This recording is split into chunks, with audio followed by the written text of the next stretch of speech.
So I want to talk about my dream for you, because I have been so blessed to live inside the dream of God.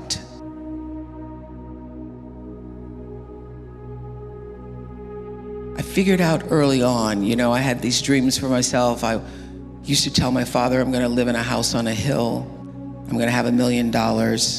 And I learned early in my career that the dream I had for myself couldn't compare to the dream that life had for me.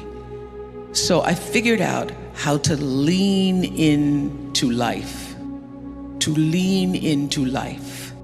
and allow the flow that was designed for me to follow, to allow that flow to be my guide.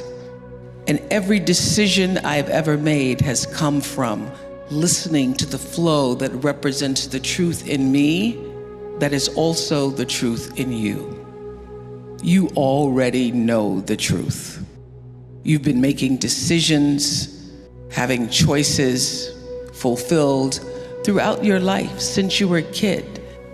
And being able to make the right choice based upon what is the truth of you is the dream and prayer I hold for you today. Because being able to do that has led me to this stage and many other stages throughout the world. It's the truth. Everybody has what I call this instinct, this inner voice. It's called by many names: intuition, the divine, the flow, but everybody has it. And the truth is, every decision I've ever made that led me to the right space and place in my life, I got there because I relied on that inner voice, the truth of me. When I was 30 years old and about to leave Baltimore, because I felt something inside, that thing, that instinct, that flow, that truth that said, it's time to move on. And every single person around me, except for my best friend, Gail, that's why she is my best friend, Gail, said, you shouldn't move to Chicago. You should stay here. My bosses said, you're right here in Baltimore. You're a little fish in a big pond. You can grow old here. I go, that's the problem.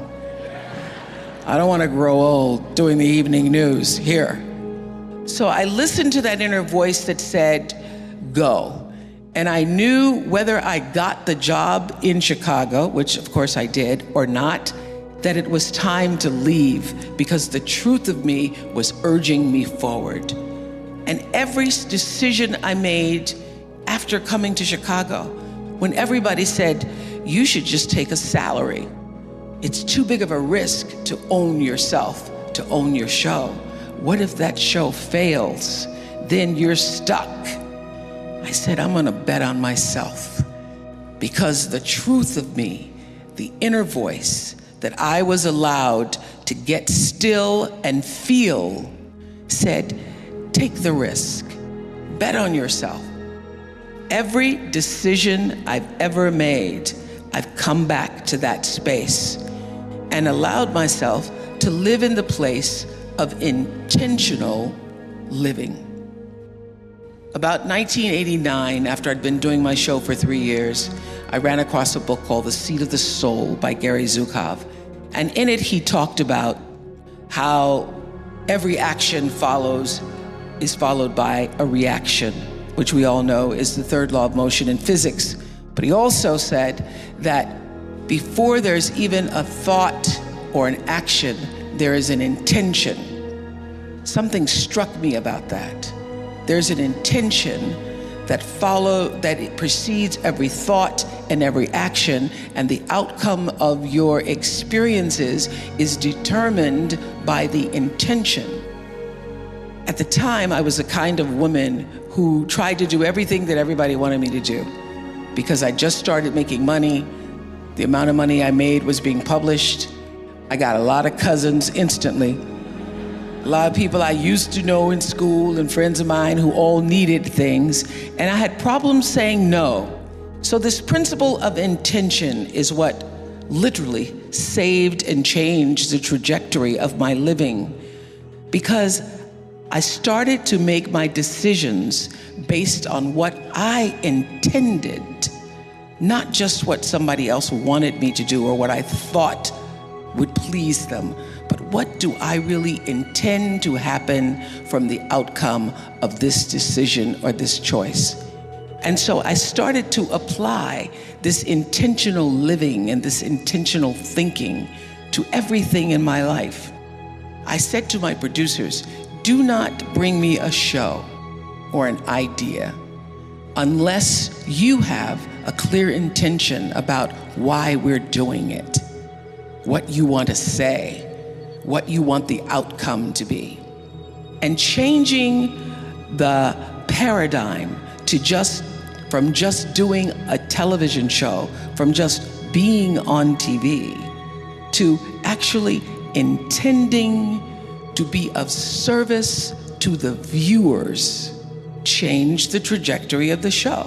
The reason we were #1 for 25 solid years is because we intended to be. We intended to create and to use the opportunity of being able to speak to people every day, to use that as a platform to inform their lives in service, intentionally. And I would say to the producers, do not bring me an idea that I cannot find my thread of truth in, so that I could sit in the seat and ask the questions with the intention of accomplishing something bigger than the interview. So I remember the first time I used this principle of intention. There was a mother on who had lost her 16-year-old daughter. She'd been murdered by her boyfriend, junior in high school, popular, straight A's, cheerleader. Everybody loved her. Nobody ever suspected that the boyfriend was abusing her. I learned then, back in the 90s, that domestic violence for young girls, for teenagers, is at the same rate of domestic violence for grown women in this country. 1 out of 4 girls, 14 to 18, dating, are being abused by their boyfriends. So this girl had hidden it from her mother and her friends, because girls hide it because they don't want anybody to know, and also because they want to keep the boyfriend.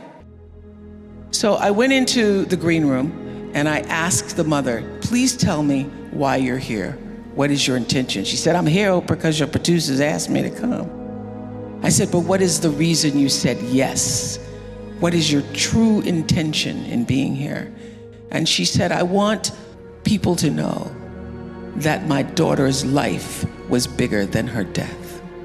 Everywhere I go, people only want to talk about her death and how she died and how I didn't know or why I should have known.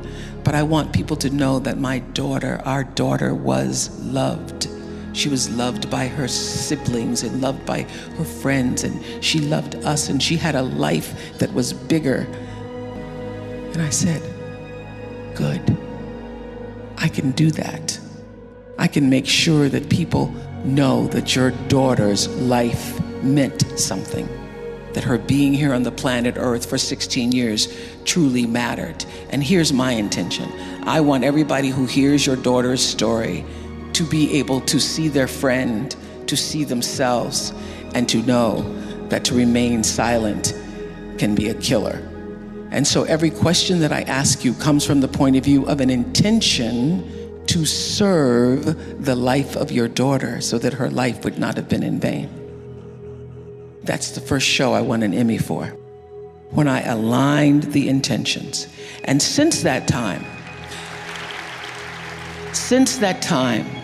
I don't make a decision without getting still, checking in with my inner truth, with what is the real reason I'm doing anything.